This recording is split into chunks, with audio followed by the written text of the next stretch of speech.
सबसे पहले बात प्रधानमंत्री नरेंद्र मोदी के शीतकालीन यात्रा को लेकर कर लेते हैं। प्रस्तावित कार्यक्रम के मद्देनजर उत्तरकाशी के हर्षिल मुखबा क्षेत्र में तेजी से तैयारियां चल रही हैं। प्रधानमंत्री के स्वागत के लिए इस क्षेत्र को सजाया संवारा जा रहा है। युद्ध स्तर पर सड़कों और पार्किंग्स के निर्माण का काम हो रहा है। दूसरी तैयारियां भी की जा रही हैं। प्रधानमंत्री मोदी के दौरे के मद्देनजर गंगा के शीतकालीन प्रवास स्थल मुखबा गांव में गंगा मंदिर की सजावट का काम भी चल रहा है। प्रधानमंत्री यहां पर पूजा अर्चना करने के बाद हिमालय और हर्षिल घाटी के मनोरम प्राकृतिक सौंदर्य का दीदार भी करेंगे और इसके लिए मंदिर परिसर में ही व्यू पॉइंट बनाया जा रहा है।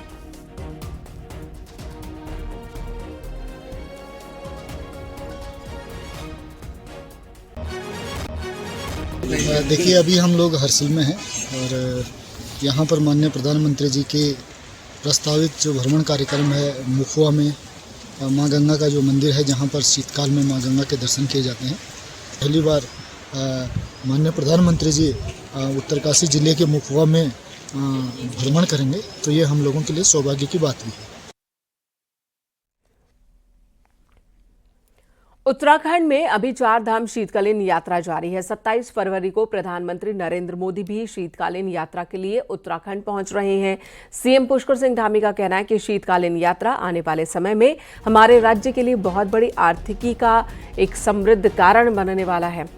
सीएम का कहना है कि प्रधानमंत्री आएंगे तो शीतकालीन यात्रा देश विदेश में प्रचारित होगी, जिससे शीतकाल के 6 महीने में जो यहाँ के लोगों का कारोबार एक तरह से ठप हो जाता है, शीतकालीन यात्रा से लोगों का कारोबार चलेगा।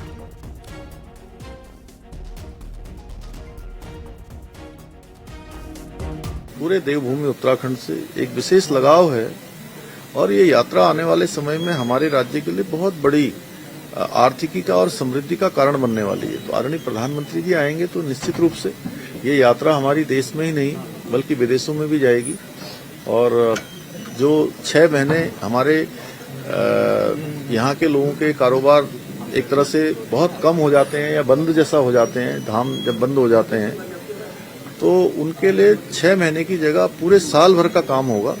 उनका व्यापार भी चलेगा, रोजगार भी चलेगा, राज्य की समृद्धि भी आगे बढ़ेगी। उत्तरकाशी से बलवीर परमार हमारे साथ जुड़ चुके हमारे सहयोगी। बलवीर, वहां की तैयारियां दिखाइए, किस तरह की तैयारी की जा रही है?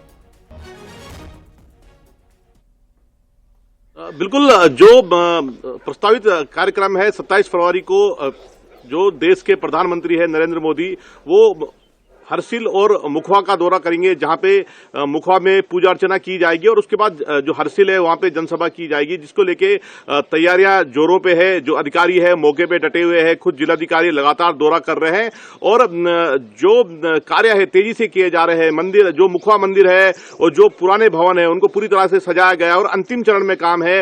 और जो सड़क है हर्षिल से मुखवा तक, वो भी वहां पे भी टाइल्स लगाई जा रही है। जो गांव के जो रास्ते पड़ते हैं वहां भी टाइल्स लगाई जा रही है और युद्ध स्तर पर कार्य किया जा रहा है, क्योंकि अब कम ही समय बच गया है। 27 फरवरी का दिन होगा जब देश के प्रधानमंत्री नरेंद्र मोदी शीतकालीन जो मां गंगा का जो मंदिर है मुखवा में, वहां आएंगे, पूजा अर्चना करेंगे और एक बड़ा संदेश शीतकालीन यात्रा को देंगे। तो तैयारियां जोरों पे है, अधिकारी डटे हुए हैं। यहां तक कि जो मुख्य सचिव है उत्तराखंड की, वो भी 2 दिन के दौरे पे, जो दौरे से पहले प्रधानमंत्री के दौरे से पहले यहाँ पे आएंगे। तो कह सकते हैं कि अंतिम चरण में तैयारियां हैं और युद्ध स्तर पे कार्य किए जा रहे हैं और सभी को इंतजार है। जो स्थानीय लोग हैं, जो पुरोहित है, काफी खुश नजर आ रहे हैं और प्रधानमंत्री के दौरे को लेके काफी उत्साहित है। तो सभी की नजरें हैं 27 तारीख। उत्साहित होना लाजमी भी है। प्रधानमंत्री जब जहां जाते हैं तो वहां पर एक ट्रेंड सा बन जाता है, लोगों का आकर्षण उसके प्रति और बढ़ जाता है उस जगह को लेकर।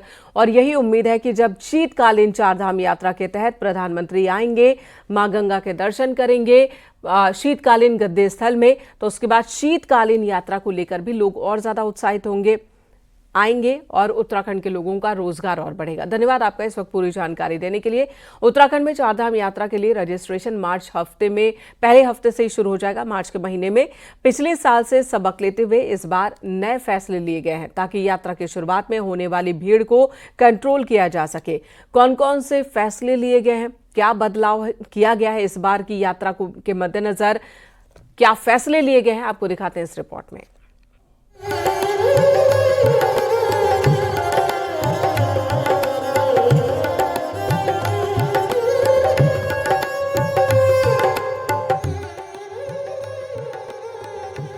फरवरी को जहां प्रयागराज का महाकुंभ संपन्न होगा, वहीं इस दिन केदारनाथ धाम के कपाट खुलने की तारीख तय होगी।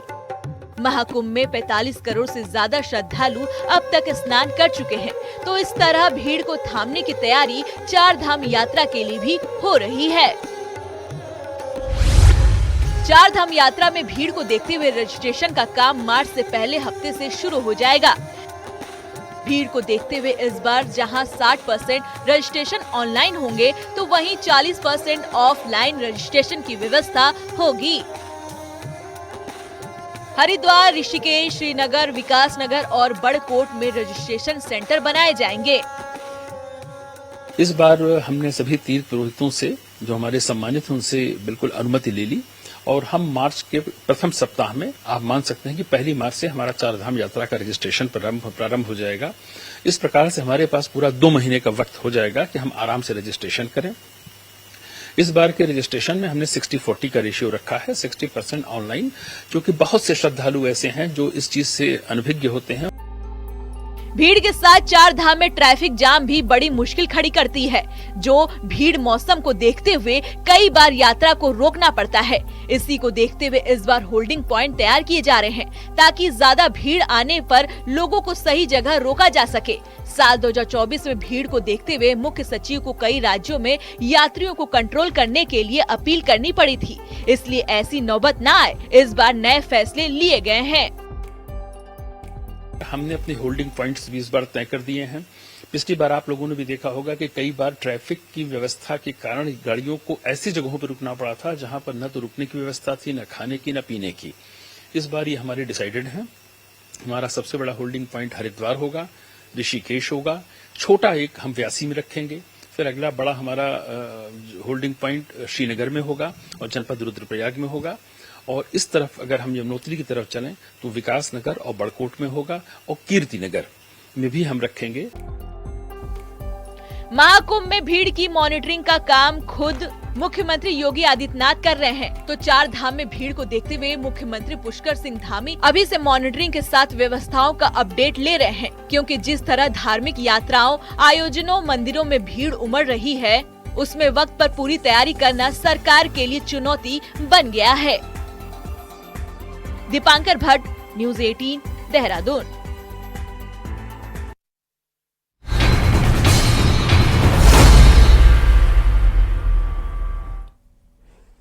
हल्द्वानी में आज राष्ट्रीय खेलों का होगा समापन और क्लोजिंग सेरेमनी के तहत देश के गृह मंत्री अमित शाह मुख्य अतिथि के तौर पर शामिल होंगे। हल्द्वानी के इंटरनेशनल स्टेडियम में इस कार्यक्रम की भव्य तैयारियां की जा रही हैं। गुरुवार को मुख्यमंत्री पुष्कर सिंह धामी भी तैयारियों का जायजा लेने पहुंचे। आपको बता दें, इस कार्यक्रम में कई तरह के कार्यक्रमों की प्रस्तुति होगी।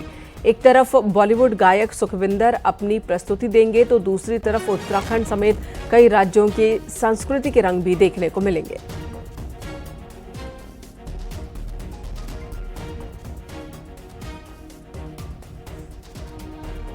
तो आज नेशनल गेम्स का समापन होना है, भव्य तैयारी की गई है। समापन समारोह के मद्देनजर केंद्रीय गृह मंत्री समापन सेरेमनी में मौजूद होंगे। अलग अलग राज्यों की संस्कृति भी हमें देखने को मिलेगी। शैलेंद्र नेगी हमारे सहयोगी इस वक्त हल्द्वानी से हमारे साथ जुड़ चुके हैं। शैलेंद्र, भव्य तैयारी की गई है क्लोजिंग सेरेमनी को लेकर और केंद्रीय गृह मंत्री मौजूद हो सकते हैं क्लोजिंग सेरेमनी में। बताएं कौन कौन सा आकर्षण वाला कार्यक्रम रहने वाला है?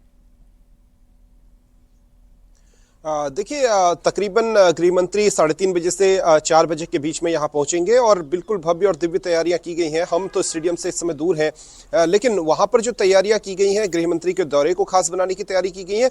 साथ ही जो 10 से 12 हजार दर्शक इस कार्यक्रम को देखने के लिए स्टेडियम में मौजूद रहेंगे, उन दर्शकों को कई राज्यों की संस्कृति के रंग इसमें दिखाई देंगे, क्योंकि 20 राज्यों ने, 19 राज्यों और एक जो हमारी सेंट्रल फोर्सेस की टीम होती है उसने इसमें हिस्सा लिया था। तो ये सब कुछ इन राज्यों के, जिन भी राज्यों की टीमों ने इसमें हिस्सा लिया है, उनके कई राज्यों के इसमें कल्चरल रंग हमको दिखाई देंगे। उत्तराखंड की सांस्कृतिक रंग तो दिखाई देंगे ही साथ जो है और अन्य तरह के कार्यक्रम, जो बॉलीवुड के मशहूर गायक हैं वो भी यहाँ पर पहुंचेंगे। तो इस तरीके के कार्यक्रम होंगे। उसके साथ ही एक ऐसी फिल्म दिखाई जाएगी जिसमें अभी तक जो 38 ये नेशनल गेम्स है, इससे पहले जितने नेशनल गेम्स हुए हैं उनकी सबकी तस्वीर, उनके इतिहास विकास के बारे में बताया जाएगा। तो गृह मंत्री के आने का सबको इंतजार है। उसके अलावा जो स्पोर्ट्स मिनिस्टर है देश के मनसुख मांडविया, वो भी इसमें पहुंचेंगे। और क्योंकि अगली जो बैटन है वो मेघालय को पकड़ाई जानी है, मेघालय में ही अगले राष्ट्रीय खेल होंगे, तो जो गृह मंत्री है अमित शाह वो मेघालय के मुख्यमंत्री के हाथ में ये बैटन पकड़ाएंगे।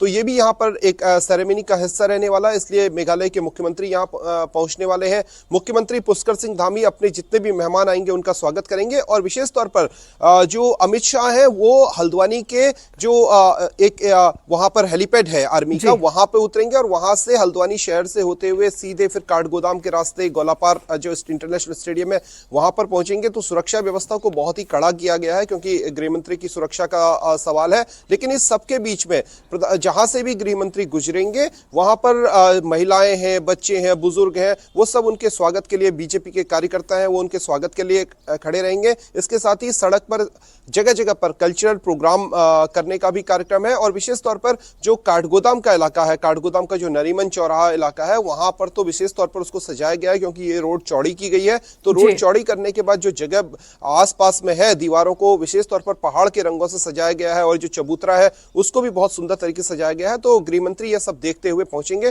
तो सबको इसी बात का इंतजार है, गृह मंत्री कब पहुंचेंगे, किस तरीके का कार्यक्रम होगा। और हमको भी इस बात का इंतजार है क्योंकि ये जब से ये 28 जनवरी से एक्टिविटी शुरू हुई थी और उत्तराखंड लगातार इसमें उत्तराखंड ने बहुत ही अच्छा परफॉर्म किया, यानी उत्तराखंड को जैसी उम्मीद नहीं थी उस तरीके का। और ये पहला नेशनल इवेंट है मेनका जी जिसमें कि सारे के सारे इवेंट जो है वो एक ही राज्य में किए गए, यानी जितने भी इवेंट थे इसके 36, 37 वो सबके सब जो है इसी राज्य के भीतर किए गए। बिल्कुल भव्य आयोजन रहा शैलेंद्र, भव्य आयोजन रहा। अगर कुछ एक छोटे विवादों को छोड़ दे तो पूरा आयोजन बहुत ही शांतिपूर्ण, बहुत ही खूबसूरत वातावरण में संपन्न हुआ। और आज भव्य समापन समारोह है जिसका गवाह हल्द्वानी का इंटरनेशनल स्टेडियम बनने जा रहा है।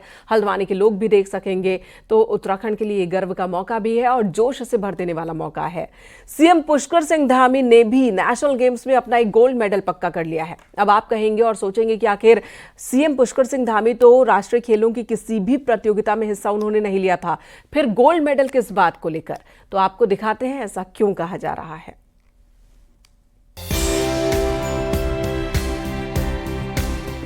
जब देवभूमि उत्तराखंड को 38वें राष्ट्रीय खेलों की जिम्मेदारी मिली थी तब किसी ने ये नहीं सोचा था कि उत्तराखंड इस जिम्मेदारी को इतनी बखूबी से निभा पाएगा कि बड़े से बड़े राष्ट्रीय रिकॉर्ड यहाँ की धरती पर टूटेंगे। छोटा और हिमालयी राज्य होने के बावजूद भी मुख्यमंत्री पुष्कर सिंह धामी के नेतृत्व में राष्ट्रीय खेलों की ऐसी तैयारी हुई कि उत्तराखंड की चारों ओर वाहवाही होने लगी। जैसे ही उत्तराखंड के 38वें राष्ट्रीय खेलों की मेजबानी मिली तो सीएम धामी तुरंत ग्राउंड जीरो पर उतरे और स्वयं सभी व्यवस्थाओं को बखूबी परखा। जहां जैसी जरूरत थी वैसे वहां का इंफ्रास्ट्रक्चर मजबूती के साथ तैयार करवाया। 28 जनवरी 2025 से राष्ट्रीय खेलों का आगाज हुआ है और प्रधानमंत्री नरेंद्र मोदी ने इसका उद्घाटन किया। शुभारंभ के बाद भी मुख्यमंत्री पुष्कर सिंह धामी समय समय पर राष्ट्रीय खेलों के विभिन्न आयोजनों में सम्मिलित होकर खिलाड़ियों को प्रोत्साहित करते रहे। सीएम धामी ने अपने अनुभवों से राज्य में बेहतर खेल इंफ्रास्ट्रक्चर को सबके सामने रखा। इतना ही नहीं, इस बार उत्तराखंड ने राष्ट्रीय खेलों में ऊंची छलांग लगाते हुए पदक तालिका में अपनी मजबूत स्थिति बनाई है। कुल मिलाकर ये कहा जाए कि सीएम पुष्कर सिंह धामी को जो गोल्ड मेडल मिला है वो गोल्ड मेडल है उत्तराखंड में बेहतर हो रहे खेल इंफ्रास्ट्रक्चर का, जिसकी बदौलत उत्तराखंड की युवा शक्ति ने मैदान में अपनी ताकत दिखाई। Bureau report, news 18।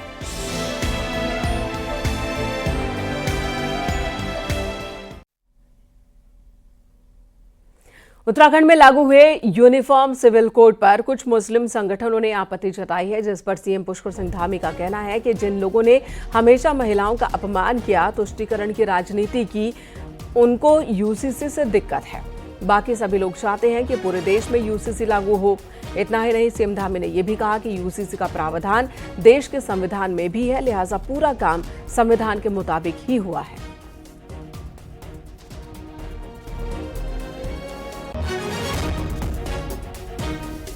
UCC Bharat के संविधान के अनुच्छेद 44 में इसका प्रावधान बाबा साहब अम्बेडकर और जब संविधान बनाने वाले लोग भारत का संविधान बना रहे थे, उस संविधान में इसका प्रावधान किया गया है।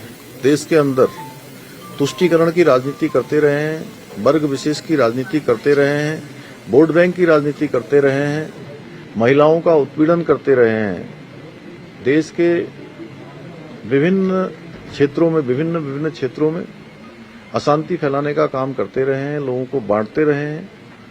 महिलाओं का जिन्होंने कभी सम्मान नहीं किया, उन लोगों को यूसीसी आने पर जरूर आपत्ति होगी, लेकिन देश का आज हर नागरिक ये चाहता है कि उत्तराखंड देवभूमि में जो काम हुआ है वो देश के अंदर आगे बढ़े।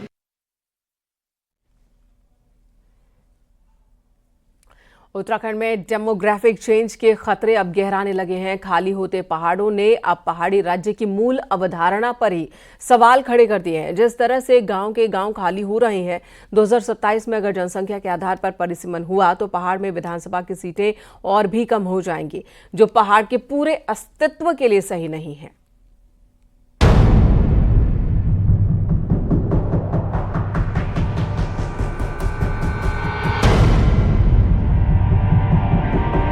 गाँव के गाँव खाली नहीं पाउनु त अब सब नोकरी पेशा वाला छन्, जो घरिया छन् वो गरम छन्, खेती बारी कुछ छ नहीं छ, अब खेती कोई करना नहीं छ, करने क्या छ कोरी क्या कंजा सुंगर रखना नहीं है। बांदर गुण दिन भर परेशान, आज यहाँ छो गुण बांदर तुम दिख रहे।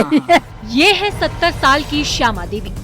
पहाड़ के कई गाँव में अब आपको इसी तरह सिर्फ बुजुर्ग नजर आएंगे, जिनके पास सड़क, बिजली, पानी, बंदर, लंगूर, सुअर और गुलदार जैसी दर्जनों तरह की अपनी अपनी समस्याएं हैं। हालात ये है कि यमकेश्वर ब्लॉक की 53 ग्राम पंचायतों में पूरी तरह से पलायन हो चुका है। ये सिर्फ एक उदाहरण है। पलायन आयोग की रिपोर्ट बताती है कि 2008 से 2018 के बीच 10 सालों में उत्तराखंड से 1 लाख से ज्यादा लोग खेत खलिहान बेचकर पलायन कर गए। इसके अलावा अस्थायी रूप से 3,80,000 से ज्यादा लोग पहाड़ छोड़ चुके हैं। मूल में जाएं तो जंगली जानवरों और शिक्षा, स्वास्थ्य, इन सब की बेहतर चाह में हम लोगों ने पलायन किया। मुख्यतः इसमें जंगली जानवरों का विशेष तौर पे, कुछ शिक्षा का वो भी हो गया साहब, कुछ हॉस्पिटलों का भी वो नहीं है। अगर ये चीजें अगर यहाँ खुल जाए, बढ़िया स्कूल हो खुले, यहाँ बढ़िया हॉस्पिटल खुले, तो मेरे ख्याल में शायद प्लान जो है कि रुक सकता है। पलायन की ये समस्या अब सियासी चिंता का भी कारण बनने लगी है और इसके पीछे है प्रस्तावित परिसीमन। हर बार परिसीमन जनसंख्या के आधार पर होता है। 2002 में हुए परिसीमन में पहाड़ के हिस्से 40 और मैदान के हिस्से 30 सीटें आई, लेकिन 2012 में 2001 की जनसंख्या के आधार पर हुए परिसीमन में पहाड़ की सीटें घटकर 34 रह गईं और मैदान जिलों में सीटें बढ़कर 36 पर पहुंच गईं। अगला परिसीमन 2011 की जनगणना के आधार पर होगा, जिसने पहाड़ की सियासत करने वालों की नींद उड़ा दी है। तो जब अगला परिसीमन होगा तो इसका जो नुकसान है, इसका जो भुगतान है, उस वक्त पहाड़ की जनता को करना पड़ेगा, क्योंकि कई गांव ऐसे हैं जो खाली पड़े हैं, तो पहाड़ों पे बिल्कुल सीटें कम हो जाएंगी। तो जब आज पर पहाड़ों के विकास में इतनी दिक्कतों का सामना लोगों को करना पड़ रहा है, तो जब वहाँ पे सीट कम हो जाएंगी तो कितनी दिक्कतों का सामना करना पड़ेगा। मुझे लगता है सरकार को ये सोचना चाहिए। इस राज्य की मांग ही जो है पर्वतीय क्षेत्रों के उत्थान के लिए, प्रगति के लिए हुई है, और परिसीमन में अगर सीटें घट के पर्वतीय क्षेत्रों से मैदानी क्षेत्रों में जाती हैं तो इसमें जो विकास है वो कहीं न कहीं अवरुद्ध होगा। तो भारत सरकार को चाहिए कि परिसीमन में कोई ऐसी शिथिलता हमको पार्लियामेंट से मिले जिसमें कि हमारा क्षेत्रफल के आधार पर परिसीमन हो। पहाड़ों की 3,946 ग्राम पंचायतों में लोग पूरी तरह से पलायन कर चुके हैं।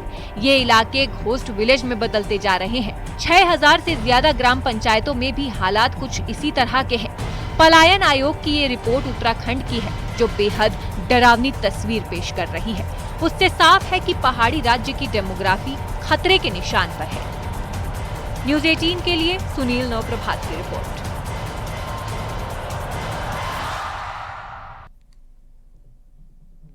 द फॉरेस्ट फायर को लेकर राज्य के 6 जिलों में मॉक ड्रिल की गई। हम आपको 6 जिलों की तस्वीरें दिखाते हैं, जिसमें उत्तरकाशी, अल्मोड़ा, कोटद्वार, चक्राता, चंपावत में जंगल की आग को लेकर मॉक ड्रिल की गई। इस मॉक ड्रिल में जंगल में आग की सूचना पर तत्काल कार्रवाई करते हुए कई विभागों की टीम ने जंगल की आग पर काबू पाने की कोशिश की। वहीं इस मॉक ड्रिल में इस बात को भी देखा गया कि सभी विभाग कैसे एक दूसरे को कोऑर्डिनेट कर आग पर काबू पाएंगे। जबकि देहरादून में आपदा कंट्रोल रूम में बैठकर सीएम धामी जंगल की आग की तैयारियों की समीक्षा करते दिखे। वहीं सीएम पुष्कर सिंह धामी देहरादून के आपदा कंट्रोल रूम पहुंचे और हालात का जायजा लिया। तैयारियों की उन्होंने समीक्षा की। सीएम धामी ने कहा कि अधिकारियों को कहा गया है कि जंगलों की आग के लिहाज से सेंसिटिव क्षेत्रों पर हर वक्त नजर रखी जाए। आपको बता दें, उत्तराखंड में हर साल बड़े पैमाने पर जंगलों में आग लगती है। अकेले बीते साल की बात की जाए तो फायर सीजन में आग लगने की 1242 घटनाएं हुई, जिनमें 1700 हेक्टेयर क्षेत्र में जंगल पूरी तरह से खाक हो गए।